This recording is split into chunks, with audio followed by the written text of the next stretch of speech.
Yo, what's up guys? Teacher Paul here, and today we have a coffee request.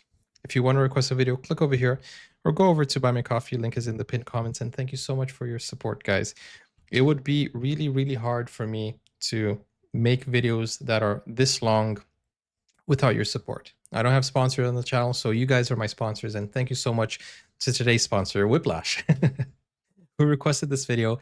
And Whiplash says, this is a story about Nansen and Amundsen, our biggest explorers in the northern atmosphere. It tells the story on how we got control over the Arctic coastline. This is a channel called Hindsight, and the video is called How Norway Conquered the Arctic. Okay, guys, if you want to catch me online as well, I'm here live doing these videos, and you can see the behind the scenes every day, Monday to Friday at 6 p.m. Scandinavia time. Don't forget to like, subscribe, and join us on Discord as well. Let's go. It's September 1905, north of Alaska. An American ship sighted a small vessel emerging from the Canadian Arctic. It was unusual to sight a ship this far north, so they decided to make contact. They met with the ship's captain, 33-year-old Roald Amundsen. They couldn't believe his story. He had come from the east, where he and his crew became the first people to cross the Canadian Arctic. This was front page news. Son of the Vikings navigates the Northwest Passage. Amundsen achieves undying fame. Nice. The polar regions were the last undiscovered places on Earth. Amundsen spent 2 years in the Arctic, and during that time a lot had happened. His country, Norway, had declared independence from Sweden, and they were now pursuing an expansive policy in the Arctic. Even though Amundsen wasn't political, the global attention to his insane expeditions in the years that followed became an instrument for Norway. Unwillingly, Amundsen had become a pawn in a geopolitical game. This is like another Kon-Tiki. And the rebirth of Norway with Hindsight. Nice. Could be another Kon-Tiki type of movie, which I reacted to, by the way, guys. The Arctic has a special place in the heart of many Norwegians. The very name Norway is believed to mean the way north. They have a long, rugged coastline that stretches all the way to Russia. This has historically tied communities to the sea. In the late 1800s, Norway had just over 2 million inhabitants. They were one of the richest countries in Europe, with a relatively... Wait, in the 1800s, you had 2 million inhabitants, and now you have 5 million? So in like almost 100, oh, actually in 200 years, 225 years, you didn't, like, what? I thought you guys would have more. You only have more than double now. 5 million, right? What, like, while other countries are like crazily overpopulated. Is there a reason why? Do you guys know, or what? No, or no? They were one of the richest countries in Europe, with Still a is. relatively advanced economy. Communities in the south depended mostly on agriculture and timber, while communities in the west and north depended more on fish and foreign trade. Despite their small size, Norway had the 4th largest fleet of commercial ships in the world. They were commissioned to transport 125 years. Yeah, that's what I meant. I sorry. Because it said 1800s, I was calculating by the 180, but he said 1889, right? Yeah, you're right. for goods all over the globe, but the United Kingdom was their most important partner. But Norway was in a union with Sweden, and the Swedish king controlled their foreign affairs, including relations with the UK. Norway had their own parliament, constitution, and legal system, but the foreign sector became increasingly important for Norway, and they wanted to dissolve the union. One of Norway's most outspoken critics on this issue was Fridtjof Nansen. Nansen had made a name for himself a few years earlier when he became the first person to cross the Greenland ice cap. This had been attempted before by some of the world's most famous explorers, but all had failed. Nansen, then only 28 years old, had a bold approach. These guys were He so started young. on Greenland's east coast, where at that time there were no human settlements.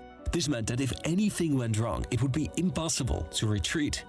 They were either going to be successful or die. And 50-50 luckily, chance. they managed to pull it off. This instantly transformed him in a national hero, and it gave him the spotlight. He later attempted to become the first man on the North Pole, where he spent 3 years on the ice with some of Wow. Norway's best and brightest scientists. The expedition received a lot of attention in Norway and abroad. And even though he failed to reach the North Pole, the expedition solidified his status as a world-class explorer. This is when he decided to leverage his fame for political activism, and particularly to seek an end to the union with Sweden. Norway and Sweden entered negotiations about Norway setting up its own councils in foreign countries. The hope was that this would pave the way to Norway controlling its own foreign affairs. One of Nansen's greatest admirers was Roald Amundsen. He was born in a small village in southern Norway, in a family of farmers and sailors. Dude has the same face He since he was a wasn't kid. particularly interested in politics, but dreamt of becoming an explorer. He was hired as a first mate on a Belgian expedition in the Antarctic when he was just 25 years old, and they became the first team to spend the winter in the Antarctic. After he returned from this trip, he felt ready to lead his own expedition. But he wasn't a rich man. He took on debt to buy a small boat, and some more debt to hire a crew. His dream was to become the first person to traverse the Northwest Passage. This had been attempted. I mean, that is a good strategy, because if he dies, then he doesn't have to pay off his debt. If he survives, then it means, you know, he's going to get a lot of attention, a lot of sponsors, and he can still pay off his debt. It's quite a gamble, but it's a smart one. By some of the best explorers in human history. Failure is not an option. And many have disappeared in these waters. Amundsen reached out to Nansen, and to his surprise, he invited him to his house. The two talked for hours, and at the end, Nansen signed this picture to Captain Roald Amundsen, with wishes for good luck and success on the journey. Nice. Amundsen hung the picture in the salon of his ship, and a few weeks later, he left the harbor of Oslo to set sail for Greenland. Is there a movie like this? As Amundsen set out for the adventure of his life. Is there a movie about this like Kon-Tiki? If there isn't, there should be one. Tensions in Scandinavia were worsening. The talks between Norway and Sweden broke down, after which Norway unilaterally declared the union dissolved. Swedish officials responded with outrage, threatening with war, saying that Sweden had received a blow in the face and that a peaceful solution is extremely improbable. The world held its breath as an armed conflict could break out at any minute. Nansen traveled to London to speak with British politicians and with the media, The Brits. and he published several articles in newspapers to make a case for dissolving the Union. Far away from the worries of the world in the Canadian Arctic, Amundsen had no idea of what was happening in his homeland. He had last made contact with the Two outside movies. world when he left Greenland's northernmost settlement. From Wait. here, he had entered the No. I don't mean about Kon-Tiki. I'm talking about the same genre, similar, the same type of movie as Kon-Tiki, but about what we're watching right now. Canadian Arctic archipelago, and the weather was good. He could have probably made the crossing An in a Arctic single season, Kon-Tiki. but he decided to stay longer to have more time for scientific measurements. They docked in this bay and soon discovered that they weren't alone. They befriended a local Inuit family who taught them to hunt and other crucial Arctic survival skills. Wow. During the summer, the water was ice-free, but during the winter, it froze, changing the landscape into a barren, frozen wilderness. Amundsen and his team spent 2 winters in the bay. They located the magnetic North Pole before finally continuing their trip. Dang. It only took them a few days to navigate the narrow channels and to reach the open waters of the Beaufort Sea. The same week, But imagine you're trying to discover something and then you see that there are already people there. And they actually teach you a thing or two. That Amundsen crossed the Northwest Passage. In Norway, a referendum was held on dissolving the union with Sweden, and 99.5% of Norwegians voted in favor. This was the start of the end of the crisis. Majority. Norwegian and Swedish diplomats negotiated the terms of an agreement, and the Scandinavian crisis believed to be ended. Norway and Sweden peacefully dissolved the union. This was a momentous political turning point for Norway, right when Amundsen captured the global spotlights. He reached a telegram station in northern Alaska and shared the news of his success. It was published on the front page of the New York Times. Son of the Vikings navigates the Northwest Passage. Amundsen achieves undying fame. He was instantly famous, now standing on similar footing as Shackleton and Peary. Together, they were the three polar stars. Who are those other two? Amundsen wasn't particularly interested in politics, but politics was interested in him. Definitely. Norway was now seeking to define their role in the world and who they are as a people. Polar heroes like Nansen became examples of the abilities and the ideals of the Norwegian people, and Amundsen was the new kid on the block. He was riding on a wave of nationalist sentiment in a time that the Arctic became of increasingly geopolitical importance. The world was heading towards World War I. It is the dawn of aviation, and technology was now rapidly developing. In 1911, Amundsen beat Captain Robert F. Scott in the race to be the first person on the South Pole. He had made history again, and he continued by announcing his plans to also become the first person on the North Pole. But this would prove much more difficult than he had imagined. Amundsen wanted to follow a similar strategy as his childhood hero, Fridtjof Nansen, when he tried to reach the North Pole a few decades earlier. Nansen's theory was that the currents in the Arctic move from east to west. His plan was to sail to the new Siberian islands and to enter the ice sheet, to drift with the ice over the North Pole. If necessary, he would walk the last bit. Amundsen and his team, now in the spotlights of the global news outlets, began prepping for the adventure. In 1918, they set sail. There are so many theories that, there's something there. While Amundsen and his team once again disappeared off the radar, Norway was pushing its expansive policies in the Arctic. The large Spitsbergen archipelago was disputed and claimed by several countries. They are centrally located in a strategic position to project power in the Arctic.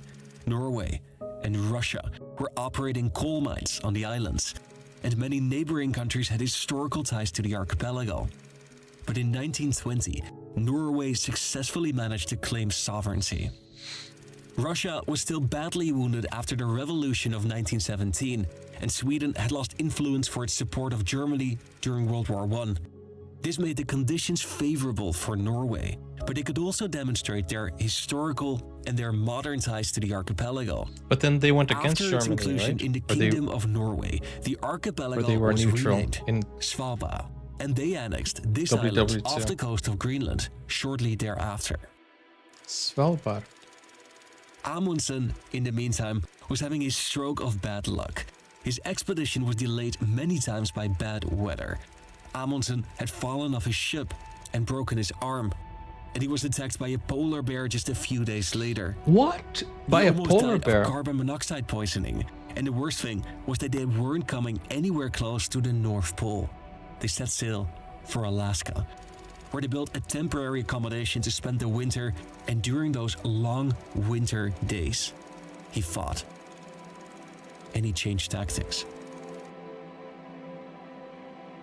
These were the early years of aviation. The Wright brothers had just taken their first flight 2 decades earlier, and Louis Blériot had flown over the English Channel just 10 years after that.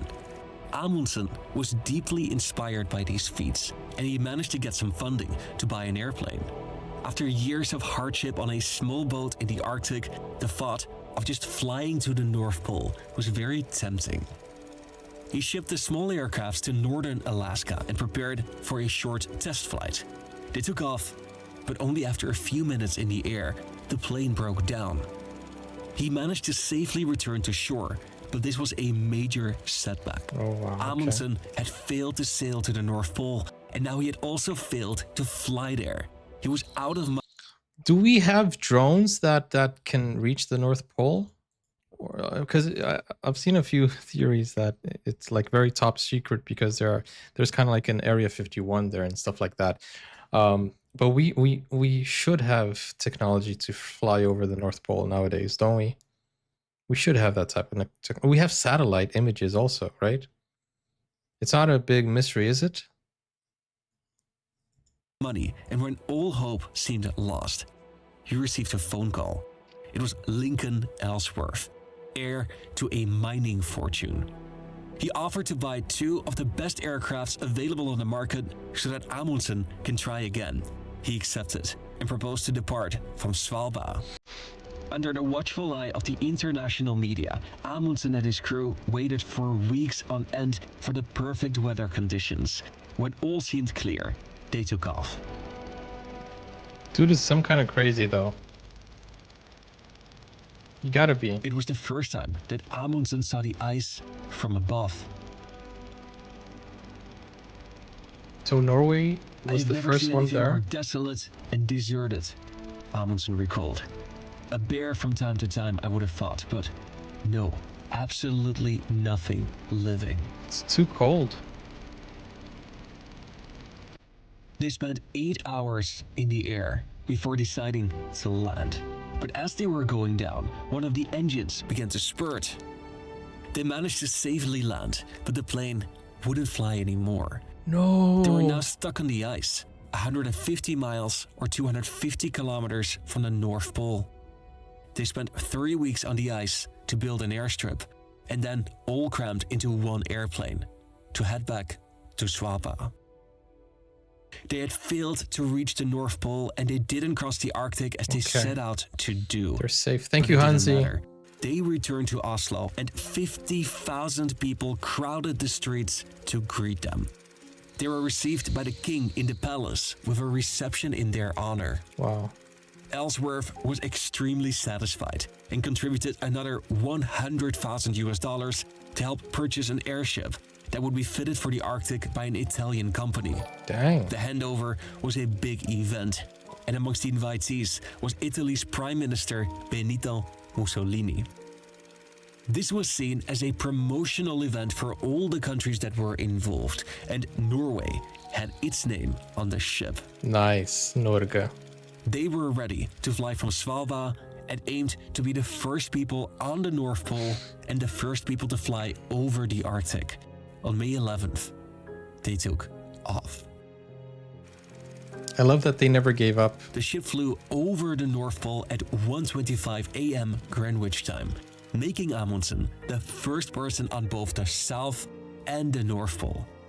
When the airship finally landed in Alaska, it was front page news. Nice. Most of the cover of the New York Times was dedicated to this achievement, but also the entire second page and even the entire third page. The whole This shows newspaper. just how important these events were in that time. These expeditions were considered affairs of national importance.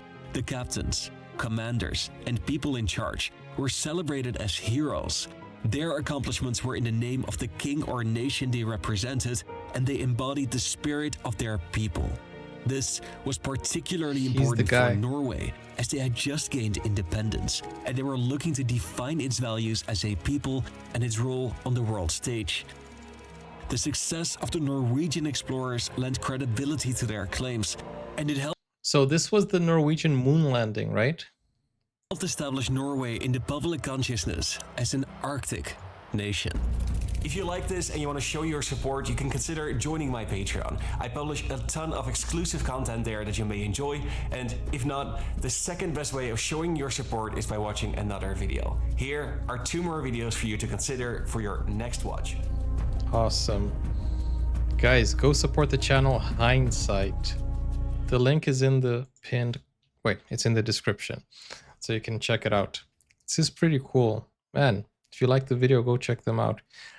So this is the Norwegian moon landing, I would say something like that, right? It's such a great moment in Norwegian history, and not only Norwegian history but world history, because you guys were the first to see the South and the North Pole, right?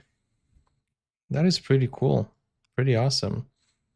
North Pole and the arena around changes all the time, as it is just floating ice and it moves. So mapping anything is kind of hard. Norway's moon landing is Mongstad, which did not succeed. If it didn't succeed, how is it compared to the moon landing? Wait, what? I don't get it. Maybe, okay, let me rephrase. This is Norway's success story as USA's moon landing. I'm talking about benchmarks here. I'm talking about benchmarks, not really literally going to space. I'm talking about achievements. Okay. Anyways, I hope you guys understood what I meant by that. In any case, thank you so much for watching. Thank you so much for this request. There was a movie. Okay, there is a movie, 2019. 6.2 IMDb. Not too good, I guess. People didn't like it that much. Is that it? It's worth taking a look, maybe seeing the trailer, seeing if it's worth reacting to. But anyways, this was pretty cool. So this is probably one of the biggest achievements in Norway. Please confirm in the comments down below. And thank you, Whiplash, for requesting. If you guys want to request a video just like Whiplash did, go over to Buy Me a Coffee. Link is in the pinned comments. Click over here, or click over here to see my Norway. I think it's Norway or education. I think it's the education playlist here. Take care, guys. Bye-bye.